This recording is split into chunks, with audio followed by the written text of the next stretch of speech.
Well, thank you so much for staying with us on Breakfast Central. It's now time for us to get into a little business on a Friday. You know, we always like to focus on our starterpreneurs. Now, these are incredible individuals who have risked it all to start their own businesses and pursue their dreams. Now, we all know that you sometimes may not make money immediately or hit it big as an entrepreneur, and you also face the risk of running at a loss, not taking a salary for months, or even having to shut down the business. But some people are able to still thrive, and they're still able to take advantage of the opportunities and soar. Now, there are some outliers. These are the outliers we speak about, who cross borders and obstacles placed in front of them. And of course, they break boundaries and create magic with their talent, their determination, and of course, they walk through the right doors. Now, one of these people is Evioghene Jesumuyiwa, who is the creative director of Artelier, which is a high-end bridal business. So excited to have Evie right here on Breakfast Central. Good morning. How are you today? I'm fine, thank you. And you? I'm very well. Let's get straight into it. And now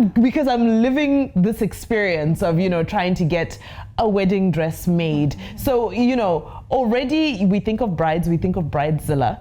So what is it that inspired you to want to go and work with possibly the most difficult clients on earth? Well, they're not always the most difficult clients, but I decided to do bridal wear because I really like things that are dreamy. I love making dresses that make people happy and make them excited and inspired. So I just like the entire embellishment idea, the dreamy, sparkly thing. So that was why I decided to focus on bridal. And did you study fashion? Or? Yeah, I learned how to make dresses. I didn't learn how to make wedding dresses at the beginning, but I started learning on the job and online, things to just better myself. So I started with regular dresses, ready to wear and reception dresses. But after a while, I started working on wedding dresses. And the more you make, the better you get. So I kept improving myself, and now that's my major. Now that's your business. I want to know the story of your first wedding dress. How did it, right? I knew you were going to react like that. How did it, tell me how it went. Okay, so my first bride, I'm not sure she still knows that she was my first bride. Because you couldn't tell her she was a first bride. Nobody wants to be a first bride. Nobody wants to be a first bride. So I had made 2 wedding dresses for a photo shoot. And I just used the little I had to make it look good. So after she saw the picture, she came to me and asked if I could make her wedding dress. And I was like, okay, yeah, sure. And I showed her pictures. And it was obvious that it was a photo shoot because it was like the same person wearing both dresses. So she said, haven't you done any real one, like for a real bride? I'm like, oh yeah, we're actually working on them, but we don't put out the pictures until after the wedding. So she kind of bought my story. So then I made a mock-up dress for her. That's like a sample dress for her with calico. And after I did that, she was impressed and she gave me her fabric. I don't collect fabric anymore, but then when I was starting, I collected her fabric and I made it, and she really loved that dress. And I'm still very grateful to her till today. Oh, that's an incredible story. And what were some of the challenges and the pressures of, especially with your first client, because you know that so many other recommendations, so much business can come from this. Tell us about behind the scenes, the nights that you were maybe crying because maybe she gave you the fabric, but sometimes things don't come on time. Maybe the tailor just woke up that day and just decided today I'm not coming to work. Or what are some of the ups and downs? The ups and downs. First of all, I would say sourcing fabrics, getting the perfect fabric for the dress, because our market is quite limited. You have to work with what you find and then add a lot to it to make it look like what you want. So the market is limited. That's like the first major obstacle that we have.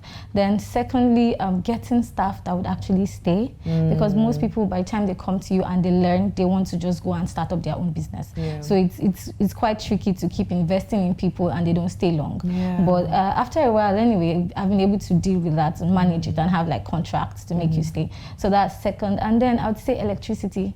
I think it's everybody's problem, because really, if you have to power your gen every time to produce your outfits, it's going to cost you more in the long run, and then your dresses become more expensive than even when they buy from outside the country. So those are the major challenges. And then some clients that the expectations at that stage anyway were higher than what I could offer.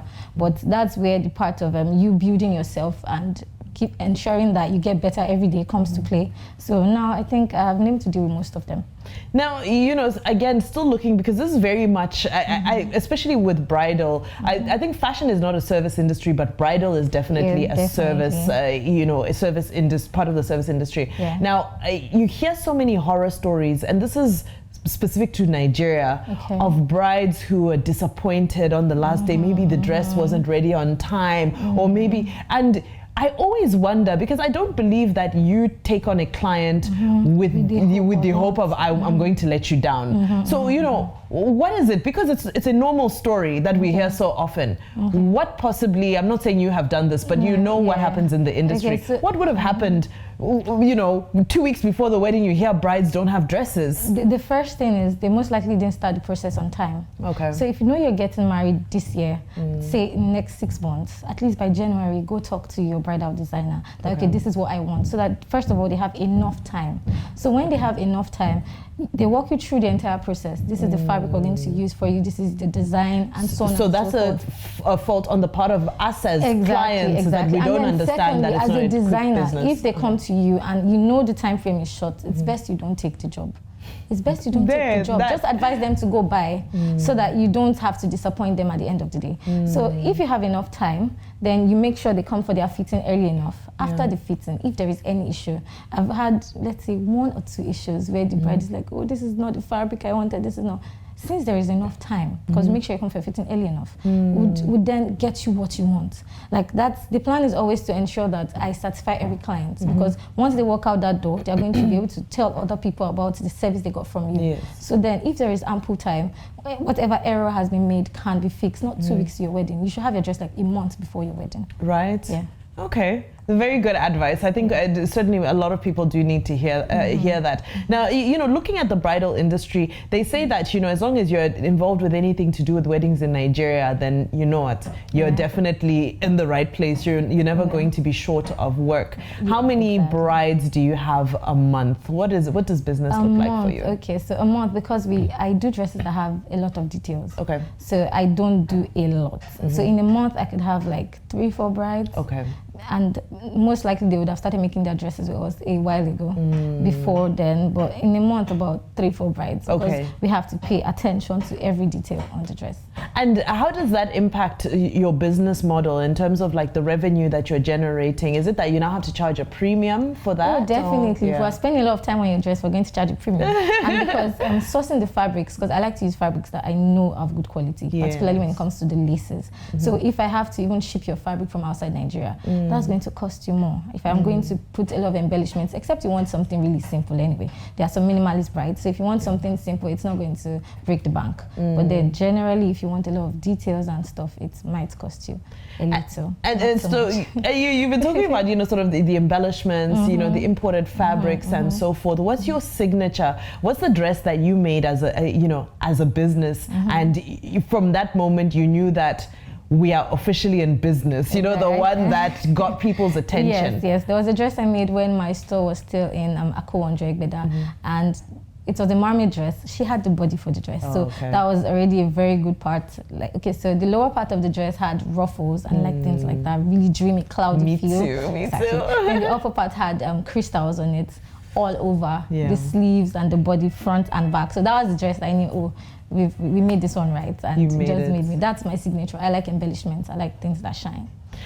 Me too, girl. We're together on that. We're together on that. Now, it's a very competitive industry. It goes without saying. So, you know, how do you set yourself apart?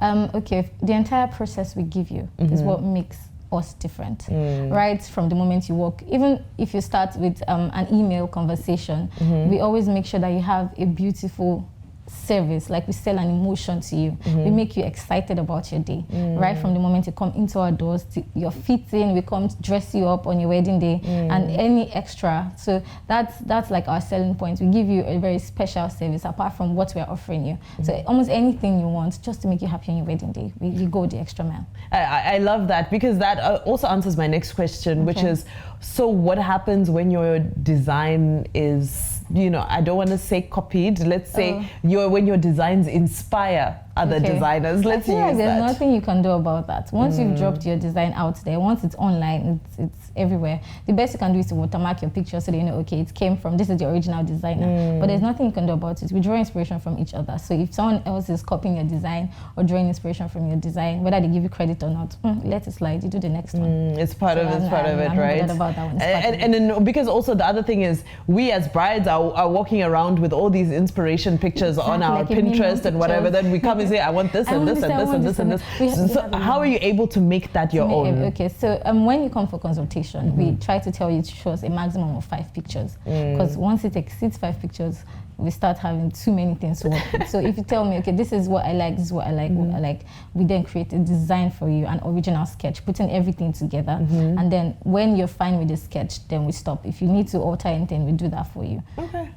All right, now before we round up, trends for 2020 brides, what are we looking at? What are the things people are excited about? I think right now people are really excited about exaggerated sleeves, puffy sleeves, about silk organza, anything silky, and then plain dresses.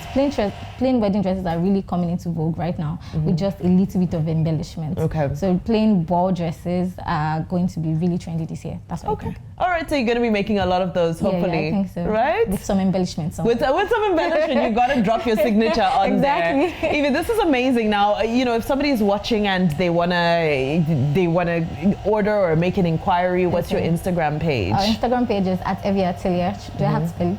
Well, I know it's AIVY. Exactly, AirVy's Artelier. Okay. So they can either, once you go on the page, you see our phone number, email address, WhatsApp link, anything. So it's easy to start a conversation with us. Incredible. Listen, what a beautiful journey. I love your story. It's so authentic. And the story that so many young women, not just women, young people need to hear that, you know, you start from somewhere, sometimes you may not know, but once you have the opportunity, you go for it, right? Exactly. Wonderful. I wish you all the best. I wish you incredible business here. Thank you. All right, that's Evie of Evie Artelier. Oh, her dresses are to die for. Now I'm like, okay, I wish I'd met her 6 months ago.